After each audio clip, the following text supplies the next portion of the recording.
Pwede na to.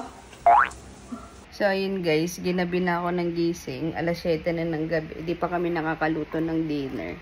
Magluluto nga pala ako ngayon ng shawarma rice. Niready na pala ni Ninang Thea yung mga gagamitin natin. Yan, itong baka. Tapos, si Ninang Thea na daw maghihiwa ng mga gulay. Ang pangit talaga ng pimples ko. Ang pangit din ng boses ko. Ayun, tinutulungan na kami ni Samsam maghugas para mapabilis. Wow, very good. Very good naman si Ate Samsam. Ayun, naghihiwa na si Ninang Thea ng mga ingredients. Nuna niya na yung sibuyas, susunod niya yung bewang, then yung pipino, kamatis, and so on. So, wala kaming natirang kanin kaninang tanghali, kaya pinapalamig ko tong bagong saing na kanin kasi ipa-fried rice ko to mamaya. Ayun, hindi na nakapaghintay si Mama maluto yung ulam. Kumain na siya ng mga tira-tira. Mga pangat. First bite. First bite. So, yun. Umpisa na natin magluto. Lalagyan ko muna ng mantika. Tapos, ano na natin itong sibuyas bawang. Tapos, lagyan na natin itong baka.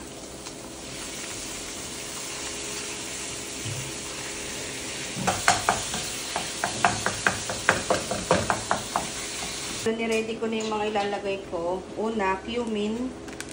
Tansya lang. Asin. Ala, ang dami. Bawasan natin. Pamaalat.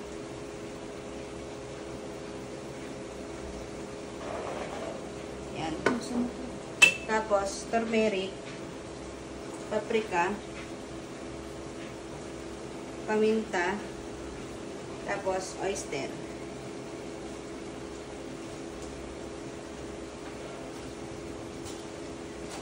Okay na yan. Haluin.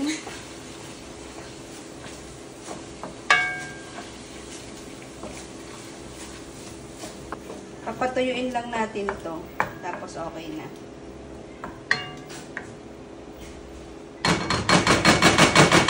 Okay na to. Mabawasan ko lang siya ng mantika kasi ang dami pala. Pero itatabi ko kasi gagawin ko siyang pang fried rice mamaya.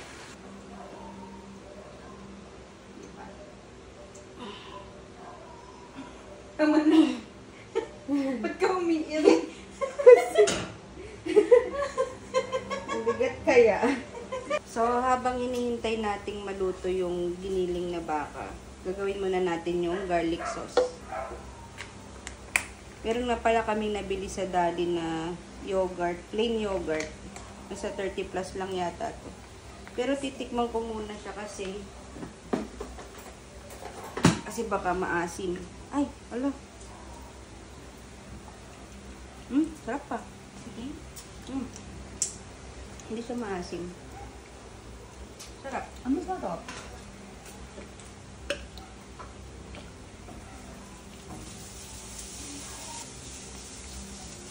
Tapos lalagyan ko siya ng konting paminta. Lalagyan ko na yung bawang.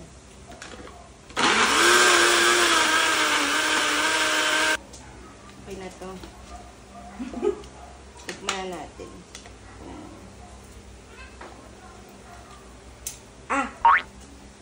Tapang ng bawang. No? Tapang ng bawang. Ang dami eh. Kulang siya sa asin. Kasi bawang lang yung nalalasahan. Halo-halo na to. Tikman mo. Yan. Lagyan na natin konting hain. Yeah.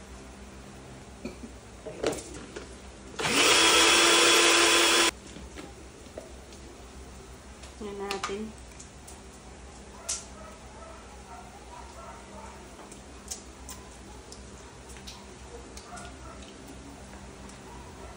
Pwede na to. Sure ka, Tapang ng bawang. Lagyan natin siya ng mayo kasi ang tapang ng bawang. Kasi dapat din na, pa din na kainin na yun lang, di ba? Pero, tolerable yun. Tikman na natin. Tapos na ata yung ano. Okay na to. Hayaan ko na yung giniling. Buti nakita ni Ninang Thea. Okay na to. Yun.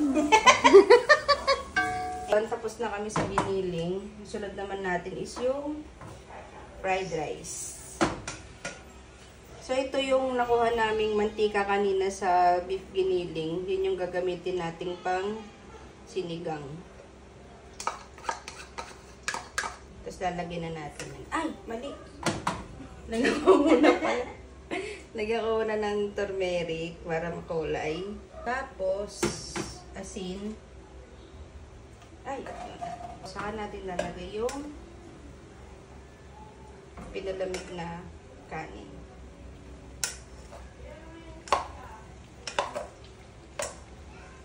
Haluin na natin siya.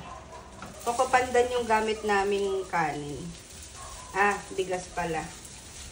Pero, nung sinaing namin siya, kinuntian na lang namin yung tubig para hindi siya basa. Kasi, ang kokopandan pag sinaing mo, medyo basa siya.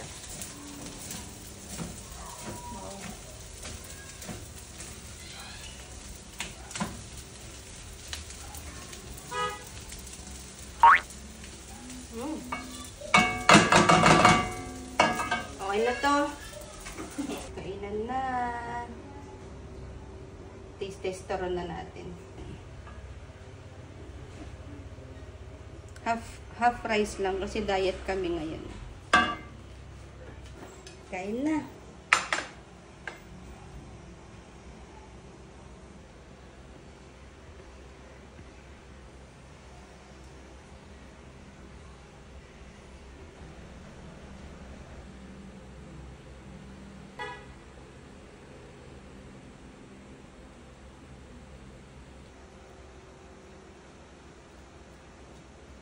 Okay na to.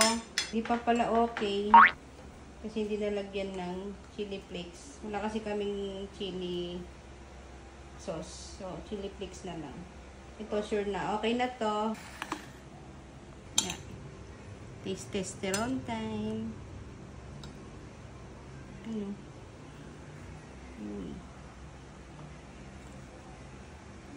Natin ng garlic sauce.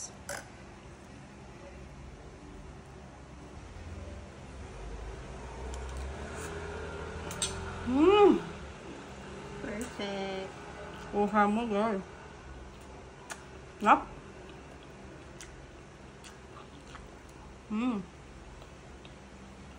Ano?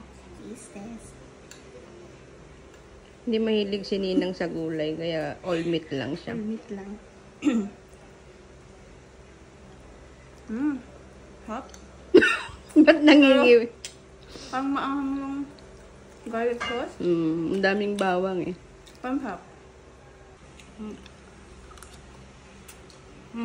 Ano na? Boy! Tanggalin mo na lang pag nag-video. Dito tayo gani. Kay Totoy B.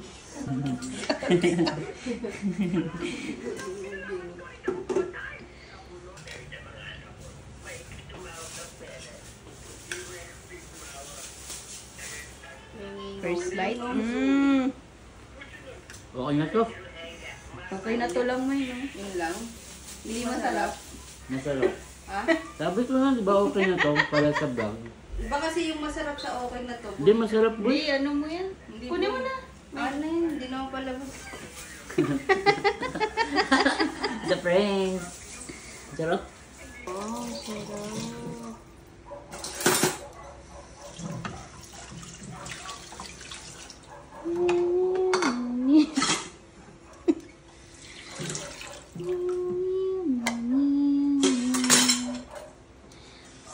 Gasinda, Ako lang ang nagluto ko pa nagugas. Siyempre ko nagluto. Okay na to. Okay na to.